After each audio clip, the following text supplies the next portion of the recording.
बघू शकता आपल्या बट्ट्या किती सुंदर तयार झालेल्या आहे. मी तुम्हाला काल बट्टीचं पीठ कसं तयार करायचं स्पेशल ती रेसिपी टाकलेली आहे. नक्की बघा, जर नसेल बघितली तर.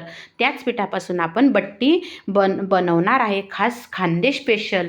नमस्कार, मी स्वाती सोनाक्षी मराठी वेज रेसिपीमध्ये तुमचे खूप खूप मनापासून स्वागत करते. चला तर मग रेसिपीला सुरुवात करूया. रेसिपी स्किप न करता संपूर्ण बघा.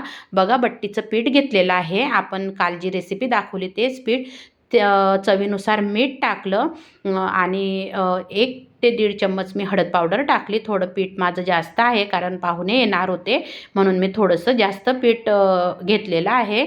तुम्ही तुमच्या आवडीनुसार घेऊ शकता. आता बघा, 1 चम्मच मी ओवा हातावर असा चोडून म्हणजे क्रश करून घेतलेला आहे.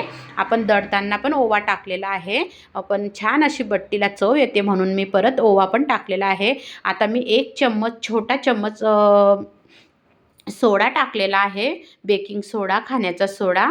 तुमचं पीठ जर कमी असेल तर तुम्ही छोटा चम्मच, आता माझा चम्मच बघितला असेल, अर्धा चम्मच टाका. किंवा तुमचं पीठ जर कमी असेल तर मग कमी वापरा, नाही तर जर सोडा जास्त झाला तर मग बट्टी तेल पिते. आणि बघा, आता त्यानंतर सर्व मिक्स केल्यानंतर मी 2 ते 3 पड्या तेल टाकल्या. आपल्याला छान असं मोहन द्यायचं आहे. छान मोहन देऊन घ्यायचं. नॉर्मल तेलाचंच मोहन दिलेलं आहे. तुम्ही या प्रकारे नक्की बट्ट्या बनवून बघा. मी तुम्हाला स्पेशल बट्टीचं पीठ पण रेसिपी टाकलेली आहे, म्हणजे तुमच्या लक्षात येईल की कशा बट्टीचं पीठ कसं दळून आणायचं. रवा टाकण्यापेक्षा तुम्ही या प्रकारे नक्की पीठ दळून आणा. घरघंटीवरून दळून आणा. तुम्ही 5 नंबरची चाळणी लावायला लावा, किंवा मग तुम्हाला थोडंसं अजून मीडियम हवं तर मग तुम्ही तसं त्यांना सांगू शकता. आता बघा, मी संपूर्ण पिठाला छान असं मोहन देऊन घेतलेलं आहे. आणि सोडा आणि हळद जर जास्त झाली तर सोड्यामुळे आपल्या बट्टीचा कलर असा ऑरेंज कलर होतो, म्हणून तुम्ही प्रमाणातच घाला.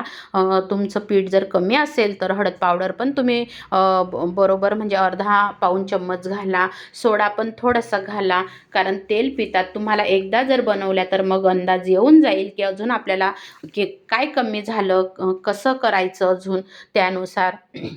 आता बघा, इथं मी नॉर्मल पाण्यानेच मळून घेत आहे बट्टीचं. खूप सुंदर होतात.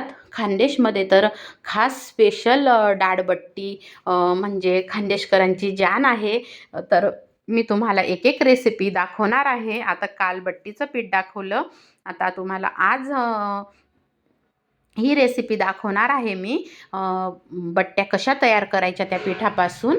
आणि थोडं थोडं पाणी घेऊन घेऊन मळून घ्यायचं. खूप घट्ट आपल्याला मळायचं नाही. जर खूप टाईट घट्ट जर मळलं तर बट्टी आपली छान फुगत नाही. आणि असं बट्टीला असं म्हणजे क्रॅक थोडंसं वरती गेलं पाहिजे, म्हणजे छान अशी मग समजून जायचं आपली बट्टी छान हलकी झालेली आहे. जर आपला गोळा हलका हलका झाला वाफवल्यानंतर तर मग कळून जायचं की आपल्या बट्ट्या आता खूप सुंदर, खुसखुशीत आणि छान होणार आहे. आता बघा, मी थोडं थोडं पाणी टाकून टाकून, खूप चोडायचं नाही, हे वरच्यावर अलगद मळायचं आहे. आणि बघा, असं सैल मी थोडंसं भिजवलेलं आहे, कारण म्हणजे छान फुगून येतं. मग तुम्ही बघू शकता. आणि एका पातेल्यात मी पाणी तापवायला ठेवलेले आहे. आता मी थोडंसं तेल घेणार आहे हातावर. हे 1-10 मिनटं मी झाकून ठेवलं. तर खूप झाकायची म्हणजे खूप ठेवायची गरज नाही. आता थोडंसं हातावर तेल घेतलं बघा, आणि चाळणीला लावून घ्यायचं. म्हणजे आपले जे बट्टे आहे, आपण जे गोळे ठेवणार आहे, ते चिटकणार नाही. आणि बघा, आता मी चाळणीला तेल लावून घेतलं आणि त्याच हाताला पण तेल लावलं. आणि असे गोळे बघा, खूप असे प्लेन करायचे नाही, अलगद वरच्यावरच गोळे ठेवायचे. आता तुम्ही थोडे मोठे मोठे गोळे ठेवत आहे, कारण माझ्याकडे पाहुणे येणार होते, म्हणून मला थोडंसं जास्त करायचे होत्या बट्ट्या म्हणून. आणि तुम्ही जर छोटे गोळे पण ठेवू शकतात तुम्ही.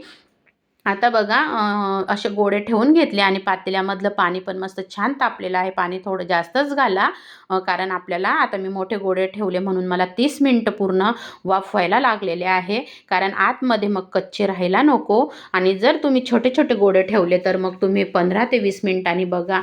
आता बघू शकता, एक 20 ते 25 मिनिटाने किती सुंदर फुगून आलेली आहे आपले जे आपण गोळे ठेवले होते बट्ट्यांकरता, आणि किती छान झालेले आहे बघा. आता एक स्ट्रिक मी घालून बघत आहे. तुम्ही चाकूच्या साहाय्याने पण चेक करू शकता.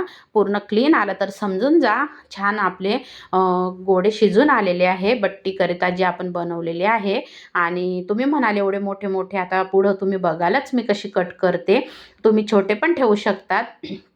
आता बघा मस्त असे हलके झालेले आहे. आता आपण हे कट करून घेणार आहोत. अ, न अगदी सुंदर म्हणजे ही बट्टी रेसिपी आहे. तुम्ही नक्की ब ब म्हणजे बनवून बघा.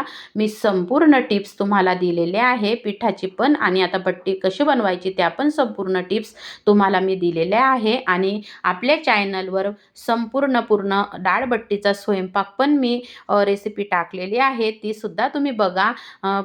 पण एक साथ जर टाकलं तर एवढं लक्षात राहत नाही, म्हणून मी एक तुम्हाला रेसिपी शेअर करत आहे. आता बट्ट्या बघा मी अशा कट करून घेतल्या. एका लोखंडी कढईमध्ये तेल तापवायला ठेवले आणि थोडंसं बघा मी आता एक तुकडा टाकून बघितला तेल तापलं का. तेल तापल्यानंतर आपल्याला एक बट्टी अशी सोडून घ्यायची आहे आणि छान अशी मस्त तळून घ्यायची. खूप सुंदर होतात. खानदेश स्पेशल जेवण आहे डाळबट्टीचं. आणि बघू शकता तुम्ही किती सुंदर असं बट्ट्या पण आपल्या किती छान होत आहे. आणि अशा हलवत राहायच्या, म्हणजे छान असं ते जडणार नाही मग. आणि परतवत राहायच्या.